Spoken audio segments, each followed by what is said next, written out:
This is Daily Tech Now, where we cover breaking news in the tech industry every day.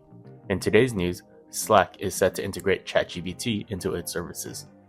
TikTok announces new programs for content creators to sell exclusive content. Reddit introduces new features and more. Slack, the collaboration and messaging app, has announced the integration of ChatGPT, an AI-powered app designed to help users craft replies to their colleagues in seconds. This new feature is part of Salesforce's broader announcement of Einstein GPT, the company's own take on OpenAI's ChatGPT model for customer relationship management software systems. While it is not yet clear how detailed the AI-generated responses will be, the ChatGPT Slack bot can also help users find answers on any project or topic using its AI-powered research tools. The app can also summarize channels or threads so users can stay up to date on what has been happening at work. Companies and organizations can join the waitlist for the ChatGPT beta on the Salesforce website. The company's foray into AI-powered tools isn't all that surprising given the current trend in the tech industry. Several other companies, including Microsoft and Google, are also looking at ways to incorporate AI into their products. The competition is heating up, with Microsoft introducing an AI copilot for Microsoft 365, which can similarly write customizable emails or messages to customers as well as create marketing content.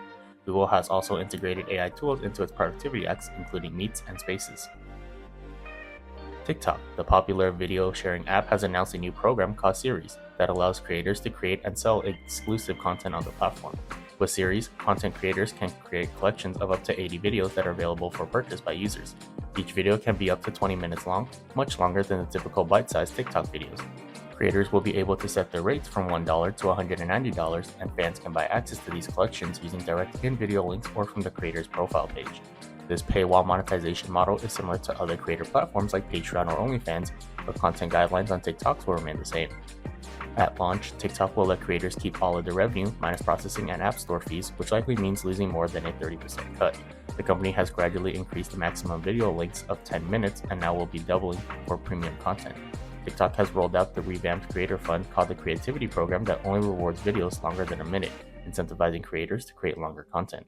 While TikTok has been known for its short-form videos, the addition of Series feature is an attempt to attract longer-form content creators and provide more revenue opportunities for all creators on the platform. Google is making its VPN by Google One available to all members on all plans, expanding from its previous availability to only premium 2TB plan members. The VPN, which adds protections to internet activities by masking the user's IP, will be available across Android, iOS, Windows, and Mac devices in over 20 countries. Additionally, Google is launching a new feature called the Dark Web Report for Google One members on all plans in the United States. This feature helps users monitor their personal information on the dark web, scanning for personal details and notifying users if the information is found. The Dark Web Report feature is expected to roll out to all Google One plans in the US over the next few weeks. In other news, Reddit is introducing a new feature that will separate text and video posts into separate feeds, calling the read and watch feeds respectively. The video content on Reddit will be pulled into a watch feed view, while the text content will appear in the read feed. The move is part of the platform's larger efforts to simplify the app and make it more accessible to users. The feeds will have a combination of posts from subreddits that users are subscribed to, plus recommendations over the next few weeks as the company tests how users respond to the split views. Reddit's chief product officer said that the change will allow Reddit's 500 million monthly active users to engage in the format they're most interested in and move between formats more seamlessly.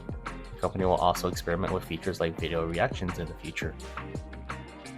General Motors has announced that its next generation Ultra Cruise driver assist system will include LiDAR as well as cameras and short and long-range radar sensors. LiDAR is a laser sensor that detects the shape of objects using near-infrared light, enabling autonomous vehicles to see other objects on the road without the help of GPS or a network connection. The LiDAR will be located inside the vehicle behind the windshield and under the rearview mirror. The Ultra Cruise system will cover 95% of driving scenarios in 2 million miles of road in the US and Canada and will be available in several GM models, including the ultra-luxury Cadillac Celestiq. Despite the advanced capabilities, GM considers Ultra Cruise to be a Level 2 system, meaning that drivers must stay vigilant and keep their eyes on the road. If they don't, the vehicle's infrared sensors will detect it, and the system will send several warnings to the driver before disengaging. Finally, Microsoft has made its Outlook for Mac email client free to use, previously requiring a Microsoft 365 subscription or an Office purchase. It's available now through the Mac App Store and can be used alongside Outlook for iOS. Microsoft is aiming to rebuild Outlook for Mac with performance, reliability, and accessibility in mind, with the free download potentially spurring adoption by new users. The move may also help boost the adoption of Microsoft 365 and Office as users look to integrate between their email softwares and productivity apps. The addition of Outlook for Mac may be welcomed as there are a few big email clients available for Mac users. This has been your daily tech news, and please subscribe and come back tomorrow for more.